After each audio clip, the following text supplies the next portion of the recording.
अब आपकी जो पिच आज है आप सर्वे लोकसभा किए तो वाली हम पिच तो नहीं है अब आगे हैं। विधानसभा Almost 30 चुनाव सीट में। आगे हैं हमसे। ओबीसी और मराठा और दलितों के आने से जो बना था एक विनिंग कॉम्बिनेशन, भाई ओबीसी के लिए दुनिया भर की घोषणाएं होगी, 8 लाख से 15 लाख हो गया, 15 ओबीसी की जातियां शामिल हो जाएंगी, एससी आयोग को संवैधानिक आयोग का दर्जा। तो लोकसभा वाली पिच नहीं है अब इंडिया गठबंधन के पास महाराष्ट्र में। कि लोकसभा चुनाव का रिजल्ट आने के बाद भाजपा और एनडीए लगातार कंप्लेन कर रही है कि विपक्ष ने फेक नैरेटिव क्रिएट किया कि भाजपा और एनडीए संविधान बदलना चाहती है। लेकिन मैं यहाँ पर एक आपसे कहना चाहता हूँ कि जब विपक्ष ये कह रहा था कि संविधान बदलना चाहती है, तब प्रधानमंत्री जी भी यही बता रहे थे लोगों को हर रैली में कि नहीं, हम संविधान बदलने वाले नहीं है। फिर भी लोगों ने उनकी क्यों नहीं सुनी, लोगों ने विपक्ष की क्यों सुनी? इसका मतलब ये है कि भाजपा और एनडीए लोगों के विवेक पर संदेह कर रहे हैं। हम कुछ भी कहे, देखिए दोनों ने कहा था, दोनों तरफ से बातें हुई थी, लोगों ने एक का सुना, ये क्यों हुआ इसके बारे में भी सोचना चाहिए। और पब्लिक अभी को पैनलिस्ट ने इतने सारे उदाहरण दिए कि आरएसएस और भाजपा के लोगों ने कैसे बयान दिए संविधान बदलने के बारे में, और वो पब्लिक डोमेन में अवेलेबल है, लोग पढ़ते हैं, लोग सुनते हैं, लोग देखते हैं, इसीलिए तो लोगों को उन पर विश्वास हुआ।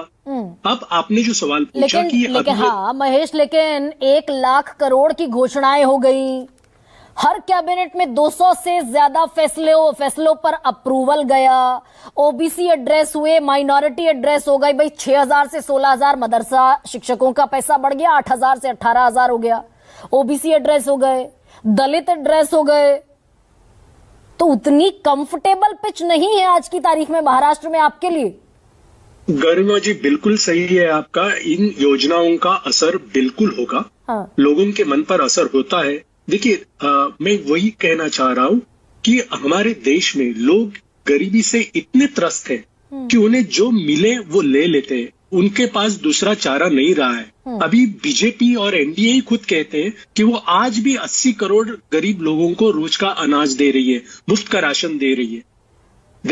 उसके बावजूद ये लाडली बहन और बाकी सारे, जैसे कि आपने कहा 200 से ज्यादा, हमारे हिसाब से तो 1000 से ज्यादा घोषणाएं उन्होंने की, मंत्रिमंडल बैठक में उन्होंने डिसीजंस ले लिए। 200 से ज्यादा एक कैबिनेट, एग्जैक्टली, हाँ 1000 से ज्यादा, हाँ एग्जैक्टली तो 1000 से ज्यादा उन्होंने डिसीजंस लिए हुए, और लोगों को वो दे रहे, लोगों को वो बांट रहे। हाँ। उससे अच्छा, और लोग को उनको जरूरत है उसकी, इसके लिए लोग ले रहे। हाँ। लोगों की परेशानियां बहुत अलग है, लोगों की परेशानियां स्वास्थ्य, उसके बाद उनकी शिक्षा, इसमें जो इंफ्रास्ट्रक्चर अपने देश में है वो बिल्कुल गलत तरीके से डेवलप हुआ है। गरीबों को वहां पर अच्छी स्कूल में एडमिशंस मिलते नहीं है, उनको अच्छी शिक्षा मिलती नहीं है, अच्छे हॉस्पिटल में उनका इलाज होता नहीं है, उन्हें गवर्नमेंट हॉस्पिटल में जाना पड़ता है, उन्हें गवर्नमेंट स्कूलों में जाना पड़ता है उनके बच्चों को। तो उनको अनाज मुफ्त देकर, राशन मुफ्त में देकर, लाडली बहना उनको 1,500 रुपया महीने का देकर ये लोग ऐसा चाहते हैं कि ये इलेक्शन जीते।